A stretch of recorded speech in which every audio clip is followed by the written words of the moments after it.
That these teams just like to play their own game. Curious to see if that's going to be a little bit more of Fairfield rather's tempo.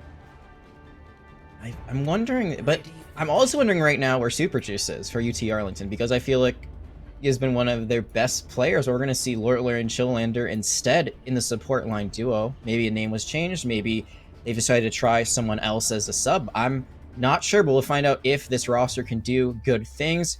Fairfield, they're going to be running out with Brawl. Same thing for UT Arlington, but some differences. No more Baptiste. All not going to be used on both sides. And UT Arlington, for a second, they were running a Reaper, but instead they're going to be running... Let's see what they do there. They're going to use Dutu to get out of there with the teleport, but what comes after it? Now they're actually going to run the Wrecking Ball, and I have been completely baited. This is not Brawl at all. This is a very fast composition coming out from UT Arlington as we see Woomy initially getting set up to perhaps get a little bit of a knockaround going, but already dividing the attention of Fairfield. He's trying to lock onto any sort of target they can find weakness in, as UT Arlington not necessarily giving them those openings, but giving them quite a bit of space. They are indeed. I think the problem is, like, you've got a Mei. How do you play around a Mei? Yeah, they're just going to completely swap. They're not even going to bother with this composition anymore. They are going to keep Dez on the Sombra. So that's a very interesting choice. You don't have that Mei wall. You don't have that freeze that can kind of CC someone, but hacking a shield, taking a shield away from Adric could be what they need to win this fight. They did give the point up for just a second, but now they're going to go back in.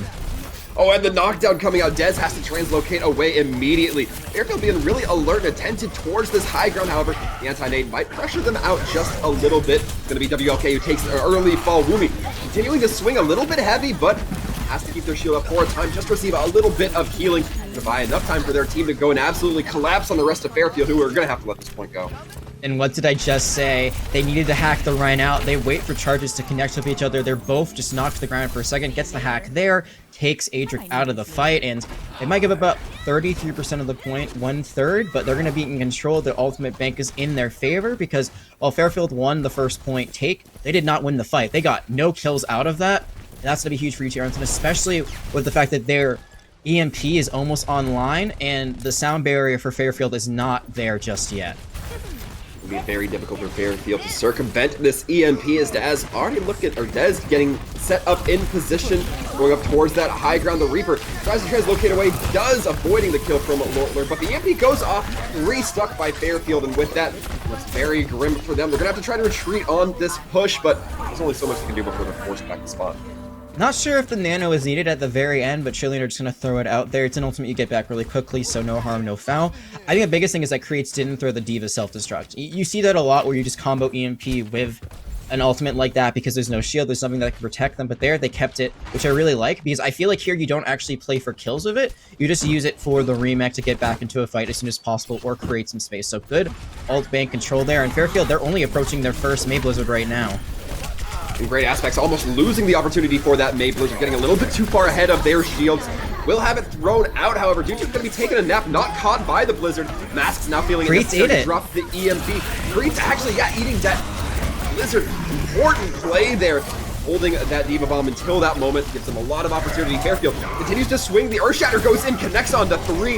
However, the pin goes wild from Adric, doesn't quite connect in itself. Has to keep that shield up, receive a little bit of healing, and it will get Fairfield the point. And I'm wondering if Chillander did have that nano still in their pocket, if they could have won that fight. Just Rhine v Rhine, both nanoed, but they are going to give up this fight. They are going to lose control of the point as Lortler falls.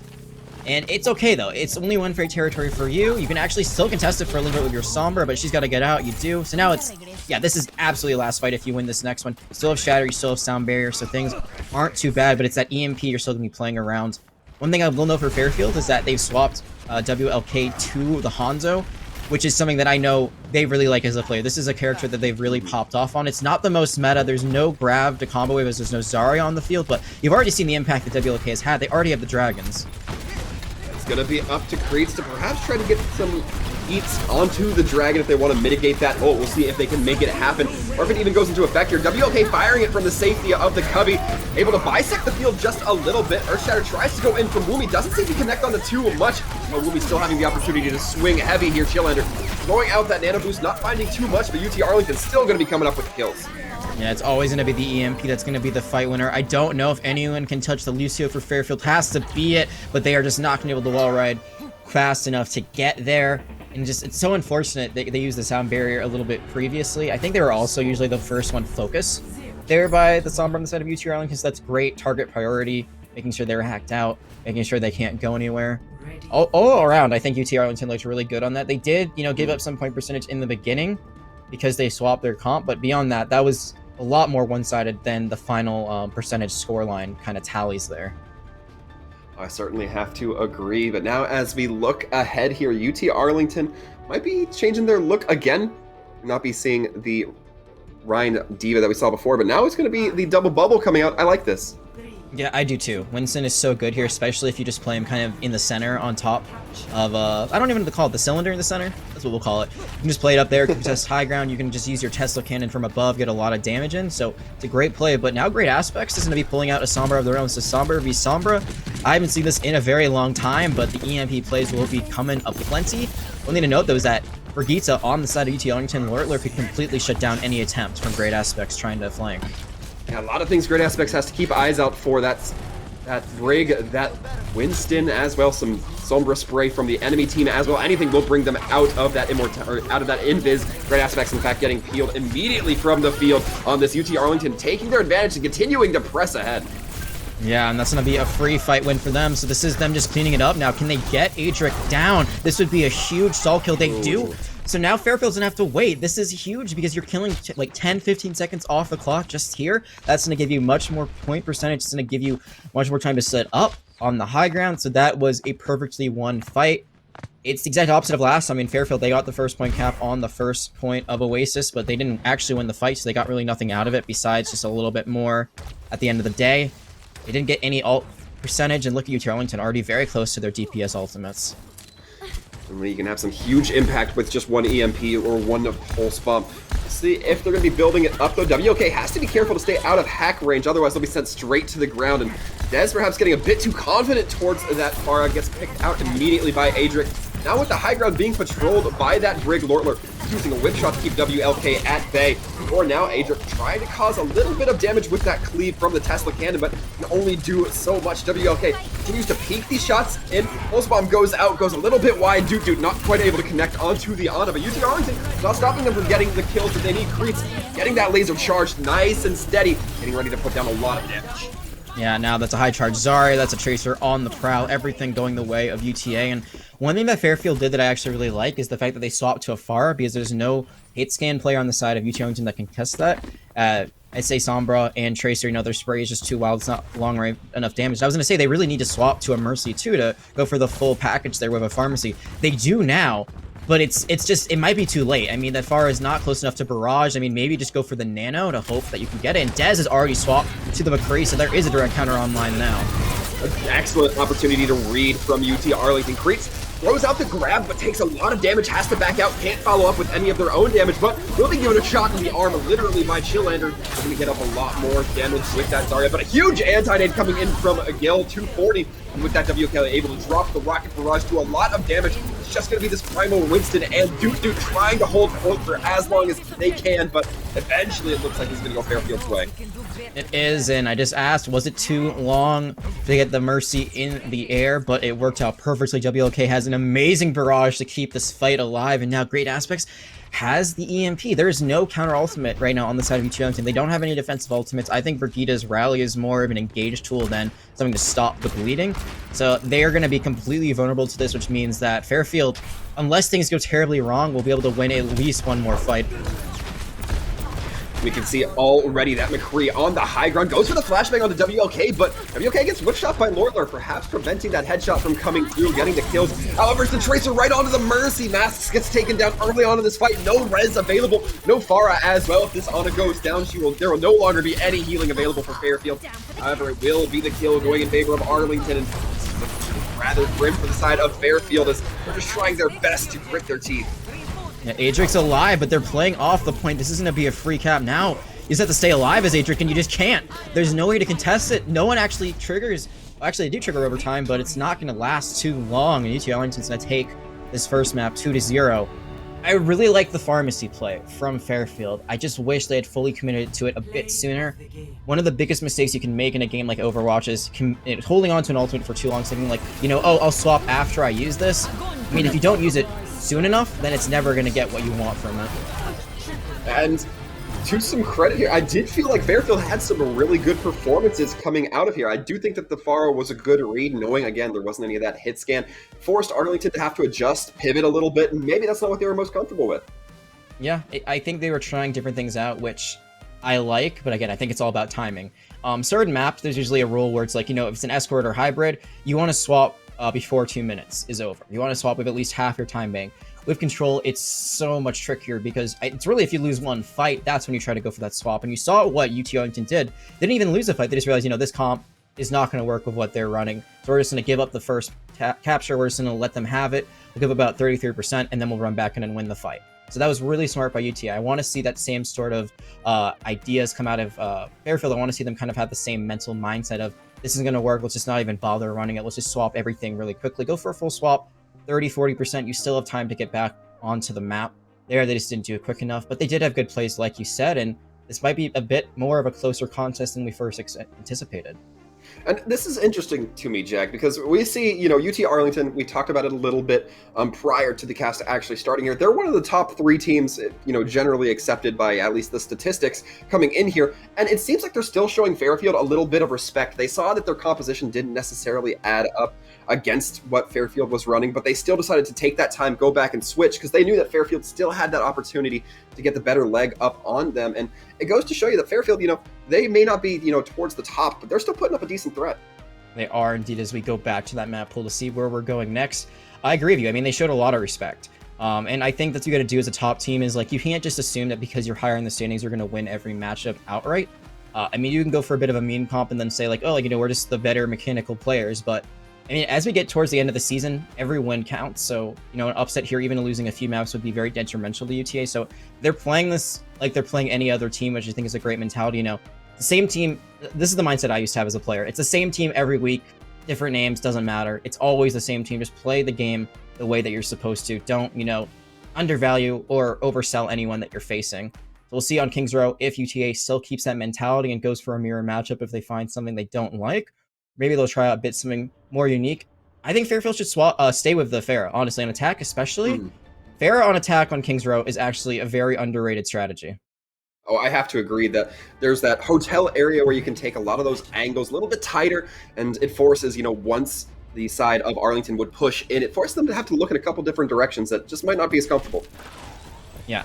I think the biggest thing is, like, you have to realize if you're playing the Pharah on attack, like, it's a 4v6. And the reason it works in attack versus defense is for defense, you're going to be backing up the entire time if you're not a full 6-person squad. But with Pharah, you can just immediately go on the flank, you can force them out, you can pressure them back while the rest of your team pushes up. So it works out really well. And like you said, like, forcing them into, like, you know, like, enclosed spaces where you can get most out of your rockets, even with a little bit of spam damage, really helps out. But no Pharah for Fairfield as they are on the defense. This is the same comp we saw a little bit earlier on Oasis. They're going to be running the Reaper instead of the McCree, and I think that's because Reaper did get a bit of a buff, so he does a bit more damage per projected shot. No more McCree in that space, but great aspects on the Junkrat. This is not something you see every day. We definitely do not. Fairfield will be starting off on that attack, but it's going to be UT Arlington who managed to get the first kill. Adric does fall. Now it's going to have to be Fairfield backing down for just the time being, trying to minimize their losses even further. Yeah, so my bad on that overlay issue there, but we got it all sorted out. UT Arlington, they're going to be going with the more traditional comp. Fairfield, they're going to be trying something new. And WLK on the Widowmaker, this could actually work out really well. But you see right now, UT Arlington, they're showing it respect. They are not playing into it. They still have their mate. I mean, their whole win condition is just get the wall and then kill whoever comes through first. But there they misplay it. And there's the Pharah that I talked about. This is what I was expecting from them. But again, no mercy to really help them out. That Pharah is going to make things a little bit more difficult for that Mei, just being able to traverse the wall no matter how you like. Dude, able to get down Mask, this is a great opening. Dez giving that wall another shot, getting forced down dangerously low, but has that cryo form up and in the pocket. And look, this UT Arlington doesn't care that they missed the first wall, they still get the win.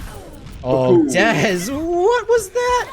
The snipe right there. You don't see the Widowmaker lose usually to a Mei, but that icicle just went straight through their head. And again, just resetting. It's going to be the same fight technique every time. Just wall them off, kill the first person that comes through. And right now, Fairfield, they're trying to find something to help them get through. They got the Lucio speed. They're going to try to run through it instead. They might just try to actually run up and around, which is, I think, the best strategy. Don't even worry about the wall. Just go up to the right, but not going to be walled up. Just going to wall up.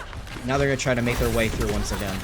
An excellent bait there coming in from Adric, able to mitigate the wall separation, but it looks like Masks may have been playing a little bit too heavy towards the choke, as now UT Arlington does throw in that Blizzard, causes Fairfield to back up a little bit, but I don't need to give it too much space as that wall comes up once again, ready to be torn down, and Masks going down early in these fights really seems to be a little bit more detrimental.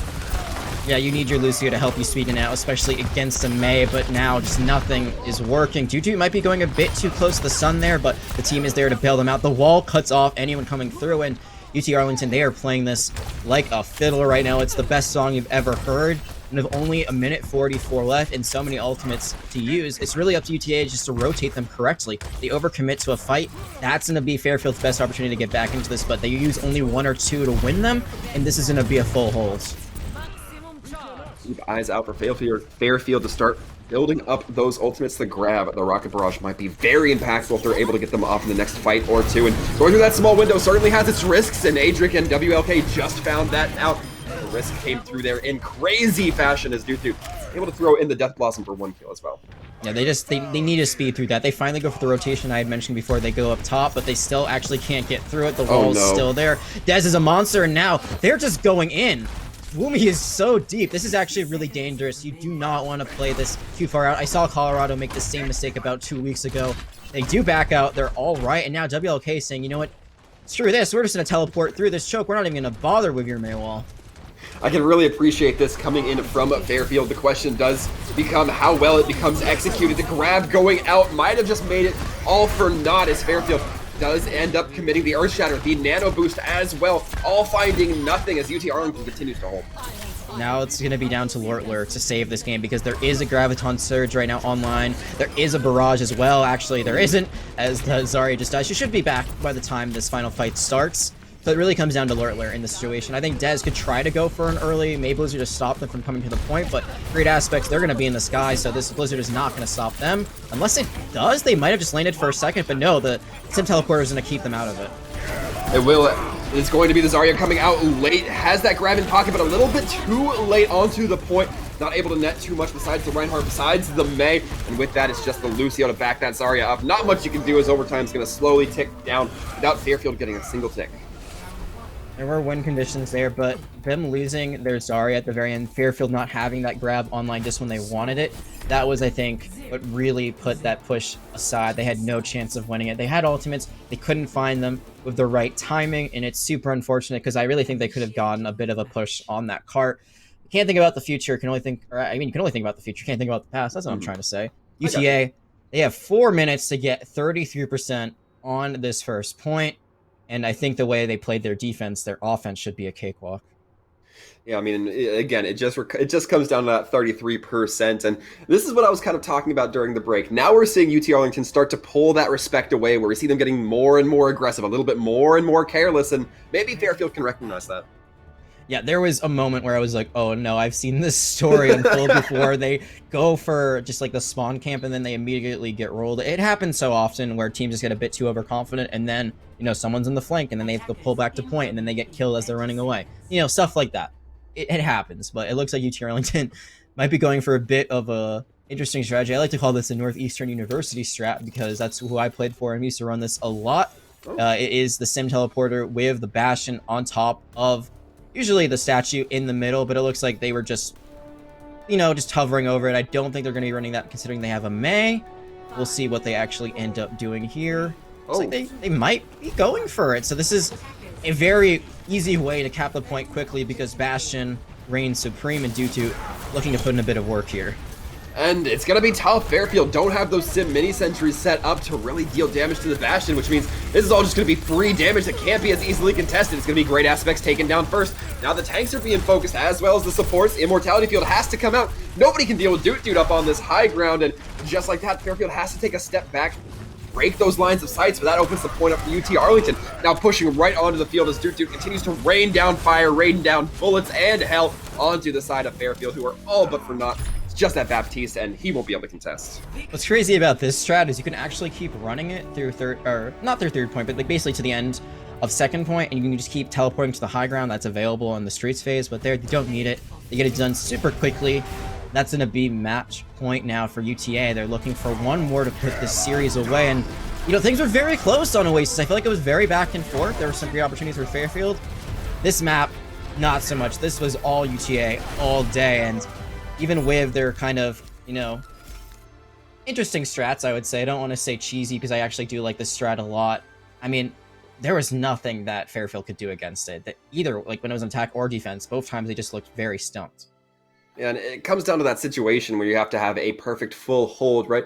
You have to build a defense that, you know, the attackers have 4 minutes to switch things up, but if you're switching one thing on the defense, that requires somebody running back to spawn or already being dead, and that's a risky gambit that you don't necessarily want to take. But either way, it's not going to quite go Fairfield's way, as now UT Arlington looking to lead 2-0. Yeah, absolutely. We're going to be taking a quick break before Hanamura, which is our third map, but don't go anywhere. We'll be right back. What could be the final map of the series in just a few moments.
Hello, glad you stuck around, folks. We are going to a map 3 between UT Arlington and Fairfield. It's going to be the nice, lovely springtime of Hanamura, Jag, and I like this map. It's nice and breezy.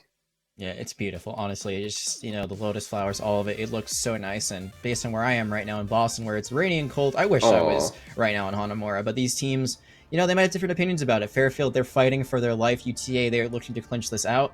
And what can Fairfield do? I think that's the biggest question right now. I really liked, actually, the Pharah play. I still think it has been, like, what we've seen out of them is the best thing so far. They tried the Symmetra for just a second. I would love a Symmetra Pharah strat. Just, teleport your team to the point, have your Pharah kind of rain havoc from above while you can test the point. Split that fight up on attack. But we'll see what they do. It looks like they might be at least taking my advice on one of those things, which is the Symmetra. But Moira as your flex support. This is very intriguing. Moira really hasn't been in the meta for a while. I feel like your choices generally are the Baptiste or Ana, but Fairfield, they're going to try to run what was originally the support meta for Brawl a little bit ago instead. We'll be seeing if they can find the benefit for it.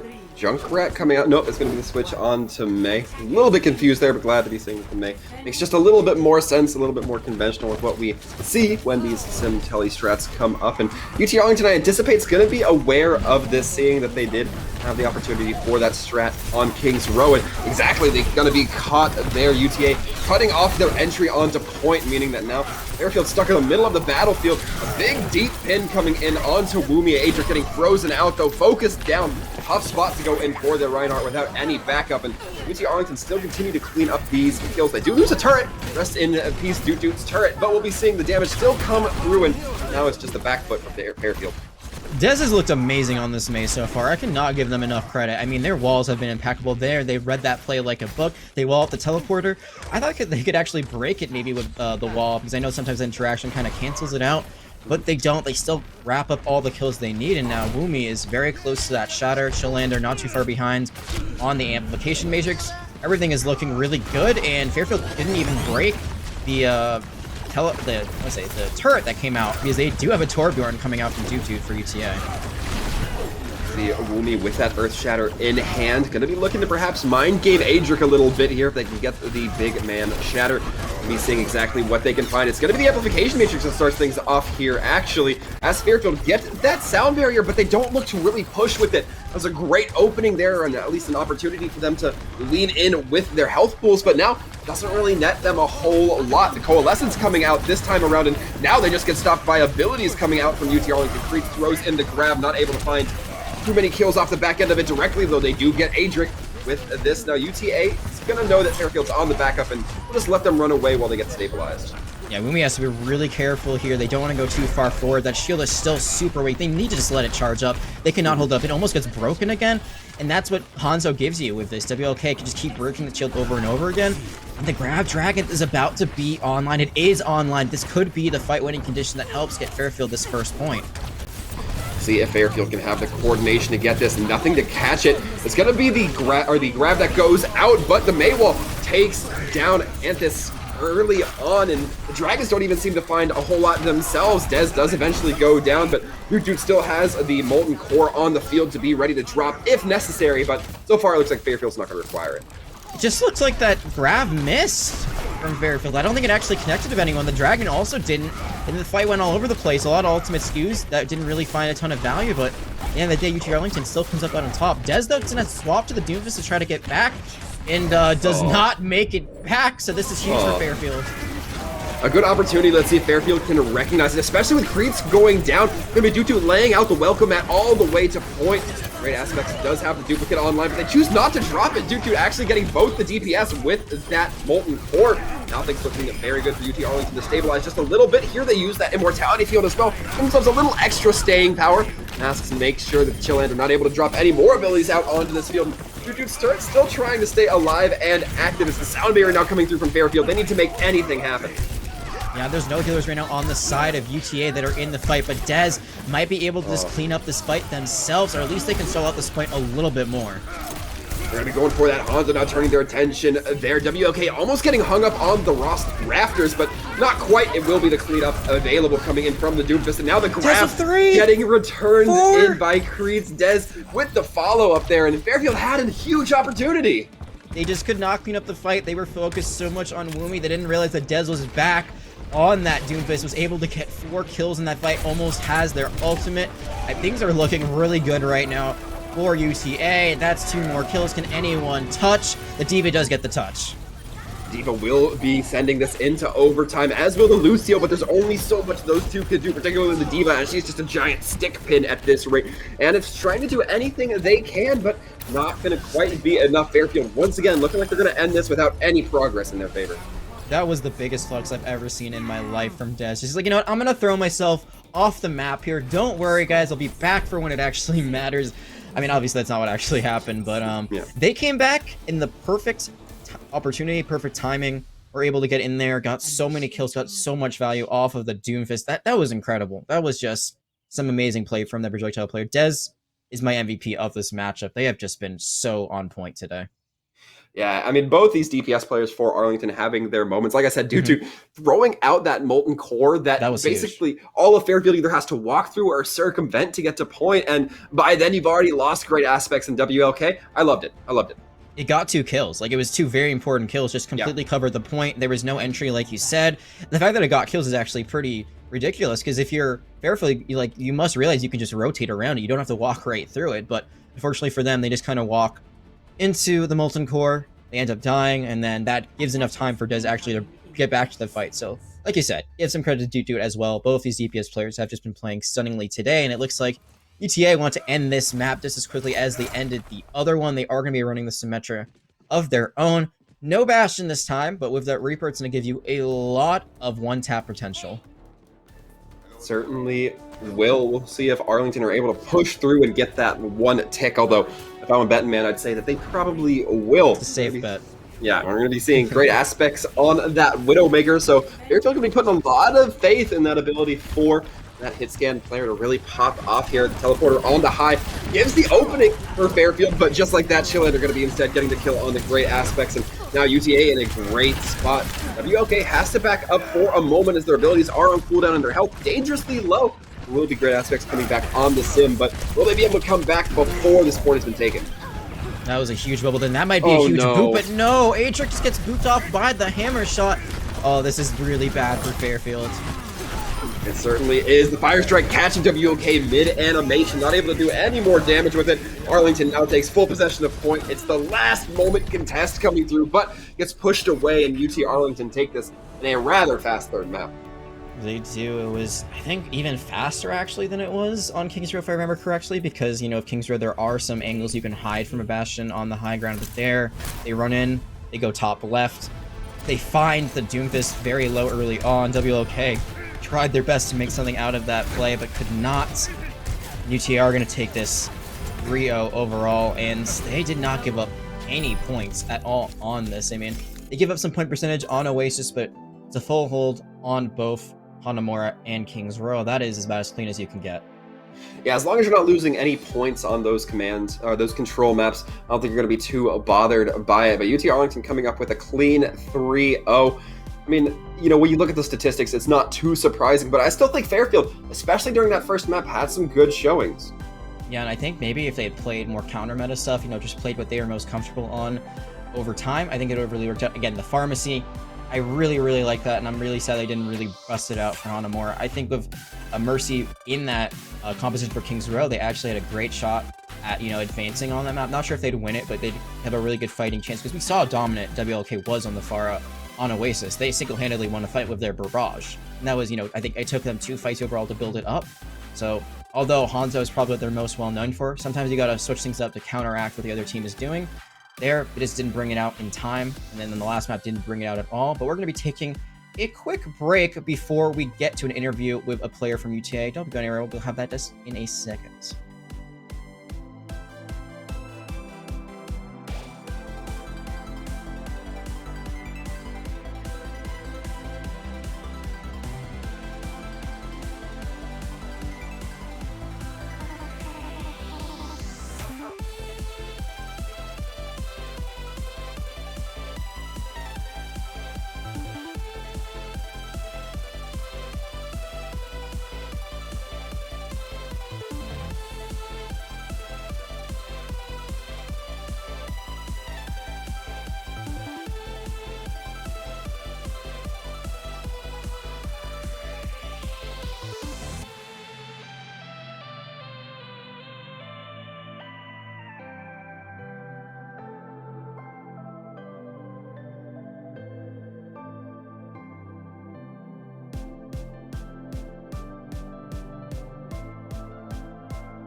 Hello and welcome back, everyone. And just like that, we are back here in the interview booth. We're having a little bit of a sit down with one of the members from UT Arlington, Creates. So, Creates, hello, and perhaps most importantly, congratulations.